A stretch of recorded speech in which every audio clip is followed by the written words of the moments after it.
is insane that the Marvel Rivals developers had to come out and make a statement on why they didn't put more gay characters in their game because so many people are so upset when studios do not pander specifically to them.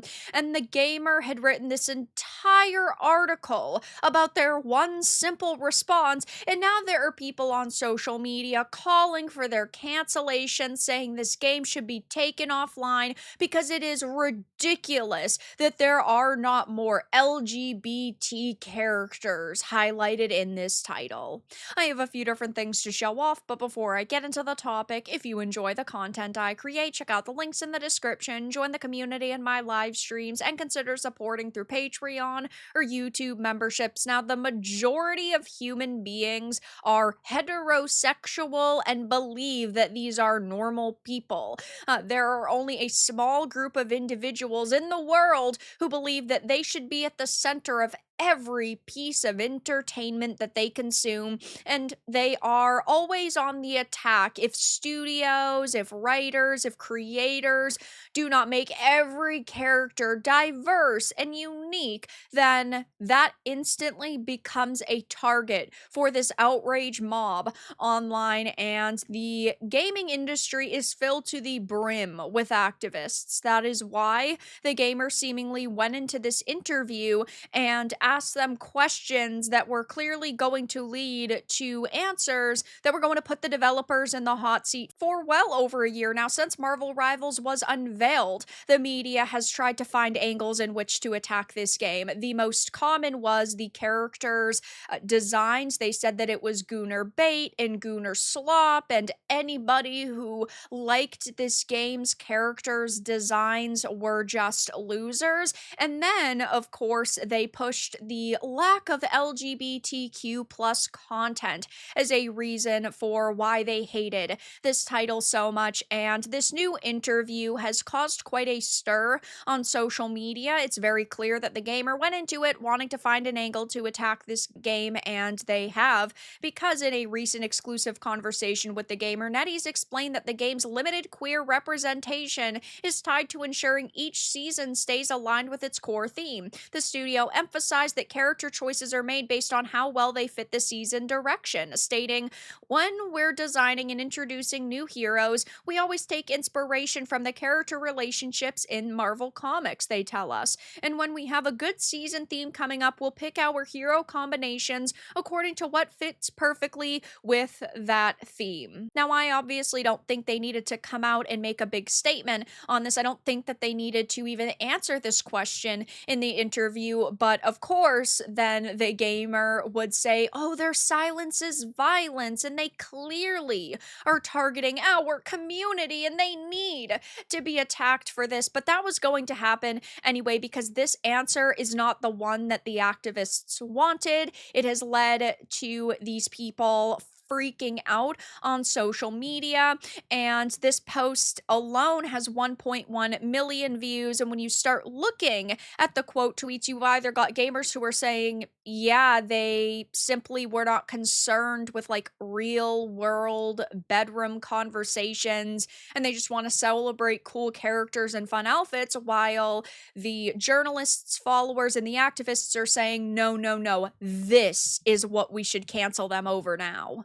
Queer people are not a theme. You even added a canonical lesbian to your game already. And when you were doing a love theme season, you gave her nothing and created some fuck ass Scarlet Witch and Venom ship instead. It's so funny that they have to admit that they've gotten what they've wanted before. It's just that they want more. They're exposing how unhinged they really are and how it's never enough for them to just get their way. They're always pushing the limits. They're always demanding more.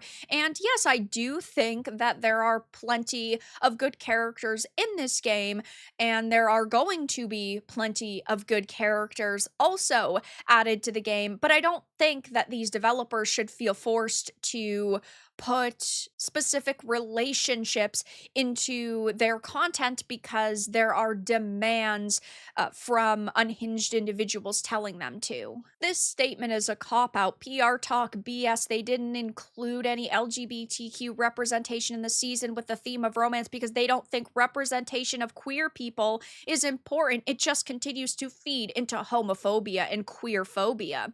Queer people are constantly deprived any representation because it might upset a bunch of bigots. Representation matters and we deserve better from these fuck ass companies. Maybe you should just, I don't know, find a different game if this one isn't actually pandering to you when there are plenty out there that actually do. Isn't that the mentality these people constantly push? Oh, when there's a game like a Concord, right, which puts pronouns in the spotlight and puts gay characters in the spotlight, they say, go and play something else. This game isn't meant for you. Of course, that only is the case when it's somebody going against their content. Otherwise, it's, oh, they need to do better because they have a responsibility to my community. How Nettie's was dodging yes or no. Yeah, they shouldn't have been asked this question in the first place. Like, this shouldn't have been the focus of this entire discussion.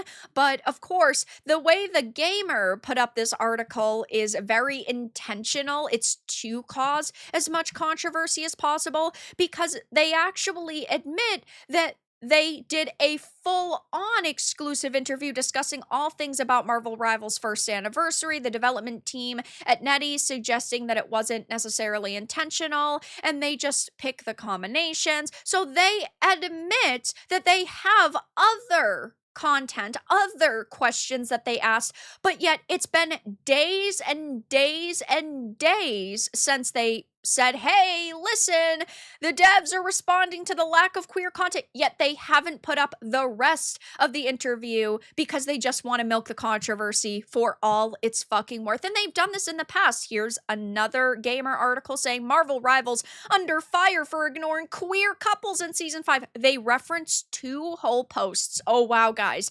They definitely were under attack. They definitely were facing a major problem. But, I mean, months ago, you had Pink News posting Marvel Rivals just introduced Angela, a lesbian Asgardian princess with a trans wife, but yet that isn't enough. That's not enough representation for them. Oh, well, even if we have 5 characters, we need 10. Even if we have 10 characters, we have 20 characters. They will constantly find something to attack, and it just shows how desperate they are, how stupid these people are, and it just affirms why companies should not be listening to them and caving into their demands, because they will always try to cancel you, they will always attack you, and they will never monetarily support you. So yes, I'm not particularly shocked that these developers were tricked into an interview and they were backed into a corner with extremely controversial questions, and now you've got the nut jobs on social media demanding their cancellation, demanding people do not support this title anymore, and trying to pressure the developers into caving to their demands. So I'll be keeping my eye on this, but I'm not shocked by it at all whatsoever. Though that's all that I really had to discuss in this video. Let everyone know your thoughts in the comments below. If you found this important and informative, make sure to give it a like, share it, and subscribe to the channel. And if you didn't, give it a dislike. I appreciate your support either way, but I'll talk to you all again in the next video really soon.